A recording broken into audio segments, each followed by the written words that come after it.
Hello বন্ধুরা, কেমন আছেন? আশা করছি ভালো আছেন। বন্ধুরা, চীন খুবই আকর্ষণীয় একটি দেশ।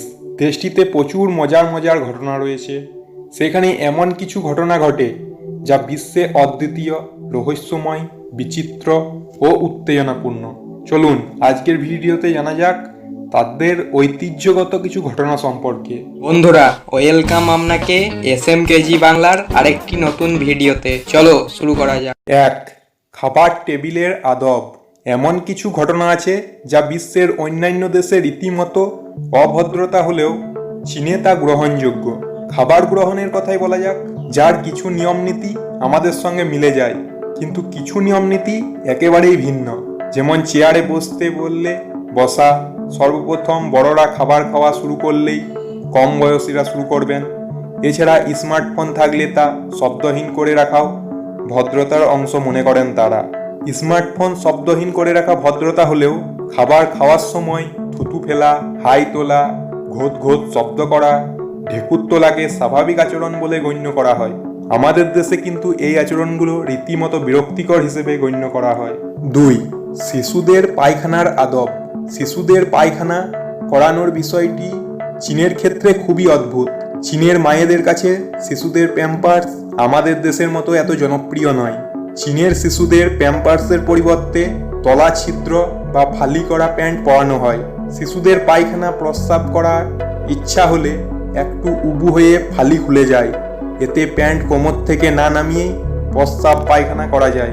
এই প্যান্টকে ওপেন ক্রোচ প্যান্ট, ওপেন ক্রোচ ট্রাউজার বা তলা ফালি প্যান্টও বলা হয়। 3. সবচেয়ে জনবহুল দেশ। চীন হচ্ছে বিশ্বের সবচেয়ে বেশি জনসংখ্যার দেশ। 2017 সালে চীনের জনসংখ্যা ছিল 138.6 কোটি। বর্তমানে এই জনসংখ্যা 143 কোটিরও অধিক। বিশ্বের মোট জনসংখ্যার শতকরা 18.47 ভাগ লোক চীনে বসবাস করে। জনসংখ্যা অনেক বেশি হলেও প্রতি বর্গ কিলোমিটারে জনবসতি কিন্তু অনেক কম, কারণ দেশটির আয়তন অনেক বেশি। জনসংখ্যার ঘনত্ব প্রতি বর্গ কিলোমিটারে মাত্র 153 জন। আবার আয়তন বেশি হলেও আয়তনে চীনের অবস্থান বিশ্বে চতুর্থ। জনসংখ্যা অনেক বেশি হওয়ায় তাদের চাইনিজ ভাষাতেই বিশ্বের সবচেয়ে বেশি মানুষ কথা বলে। 4. বিশ্বের বৃহত্তম সৈন্যবাহিনী। বিশ্বের বৃহত্তম সৈন্যবাহিনীর অধিকারী হচ্ছে চীন। 1927 সালে People's Liberation Army Grounds Force China নামে সৈন্যবাহিনী যাত্রা শুরু করে। বর্তমানে চীনের সৈন্যবাহিনীর সংখ্যা হচ্ছে 20 লক্ষেরও অধিক। এই সংখ্যা প্যারিস ও বুদাপেস্টের জনসংখ্যাকে ছাপিয়ে গেছে। 5. পান্ডার মালিক।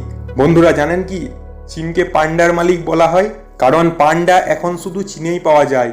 যদি বিশ্বের অন্য কোনো দেশে পান্ডা দেখা যায় তবে ধরে নেবেন তা চীন থেকেই ভাড়া করে আনা হয়েছে। পান্ডাকে চীনের জাতীয় সম্পদ আখ্যায়িত করা হয়। দক্ষিণ পশ্চিম ও পশ্চিম মধ্য চীনের পাহাড়ি ঢালের ঘন বাঁশ বনে এরা বসবাস করে। এদের খাবারের শতকরা 99 ভাগ হচ্ছে বাঁশের পাতা। তাই বাঁশ বন হ্রাসের সাথে সাথে এদের সংখ্যাও দ্রুত কমে যাচ্ছে। 6. গুহায় বসবাস। প্রযুক্তিগত দিক দিয়ে অনেক উন্নত হলেও চীনে এখনও অনেক লোক গুহায় বসবাস করে। 2012 সালে প্রকাশিত তথ্যানুসারে জানা যায় চীনে এখনও 30 মিলিয়ন লোক গুহায় বসবাস করে। 7. নববর্ষে দীর্ঘদিন ছুটি। বন্ধুরা, জানেন কি চীনে নববর্ষে দীর্ঘদিন ছুটি দেওয়া হয়?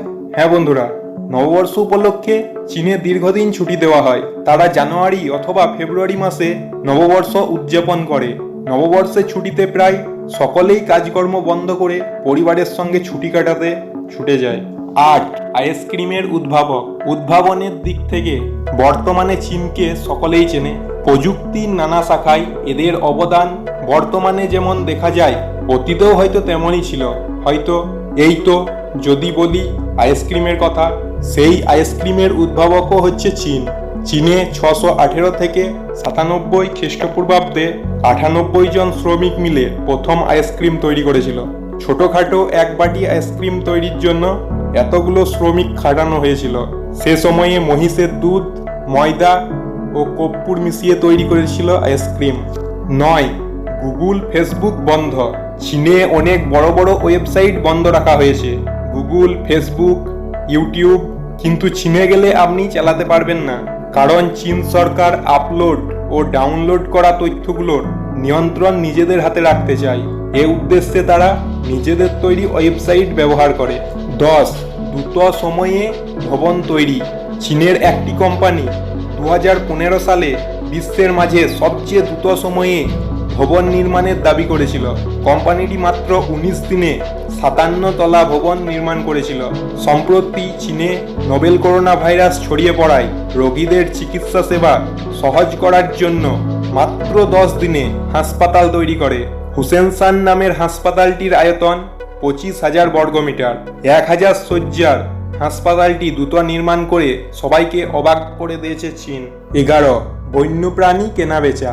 প্রযুক্তিগত নানা দিক দিয়ে চীন উন্নতি করলেও এখনও সেখানে প্রচুর বন্য জীবজন্তু খাওয়া হয়।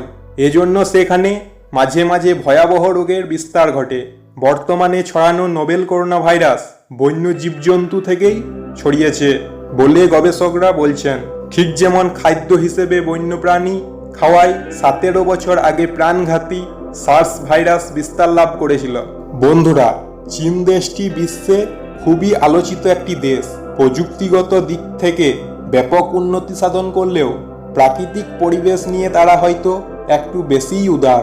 এই দেশটি কিন্তু বিশ্বের সবচেয়ে বেশি কার্বন ডাই অক্সাইড নিঃসরণ করে। বন্ধুরা, এই ছিল আজকের ভিডিওটি ভালো লাগলে একটি লাইক করে দিন। আর এইরকম নিত্য নতুন ভিডিও সবার আগে পাওয়ার জন্য সাবস্ক্রাইব করুন SMKG বাংলা চ্যানেলকে এবং নোটিফিকেশন অল করে দিন। ধন্যবাদ।